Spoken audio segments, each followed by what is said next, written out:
Bill Gates and Steve Jobs gave birth to a new technology. Gopi Chand brought a new stature to the badminton. Roger Bannister redefined human abilities. Hariprasad Chaurasia added a new dimension to the flute. This is my humble attempt as a passionate teacher to make a difference to all my co-teachers using the power of storytelling. According to me, classroom is not only a temple of learning but also a temple of transformation. So I miss no opportunity to provide holistic growth to all my students, colleagues, using stories I read or incidents that motivated me. Hence this story you are listening, teaching students beyond academics, through which I want to enter into your mind and to your heart. Please let me in. This story. As she stood in front of her 5th grade class on the very first day of school, the teacher, Mrs. Thompson, told the children an untruth. Like most teachers, she looked at her students and said that she loved them all the same. However, that was impossible because there in the front row, slumped in his seat, was a little boy named Teddy. Mrs. Thompson had watched Teddy the year before and noticed that he did not play well with the other children, that his clothes were messy, and that he constantly needed a bath. In addition, Teddy could be unpleasant. It got to the point where Mrs. Thompson would actually take delight in marking his papers with a red pen, putting a big F at the top of his papers.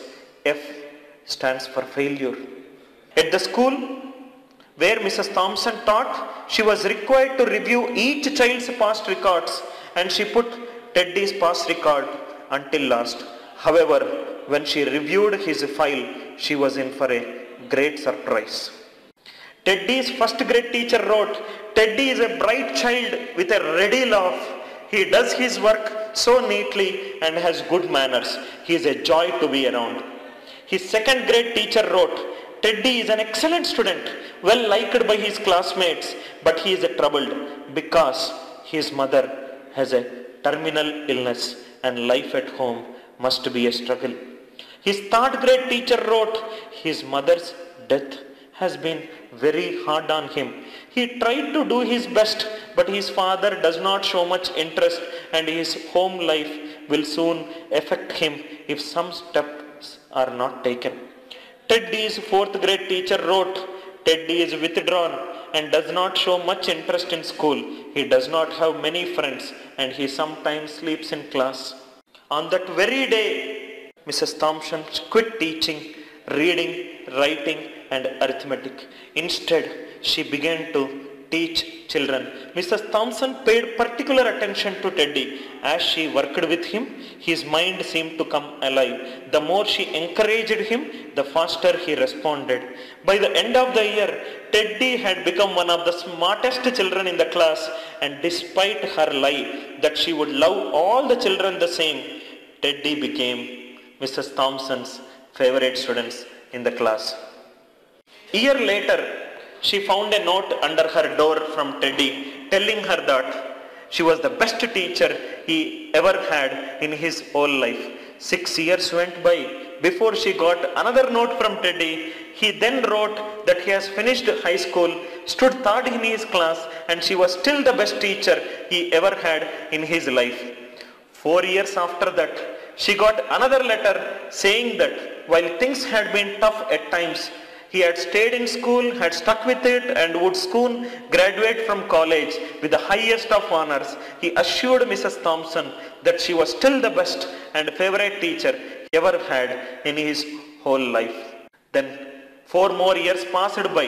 Yet another letter came. This explained that after he had got his bachelor degree, he decided to go a little further. The letter explained that she was still the best and favorite teacher he ever had, but now his name was a little longer. The letter was signed Dr. Teddy. The story does not end there. You see, there was yet another letter that spring. Teddy said he had met this girl and was going to be married. He explained that his father had died a couple of years ago and he was wondering if Mrs. Thompson might agree to sit at the wedding in the place that was usually reserved for the mother of the groom.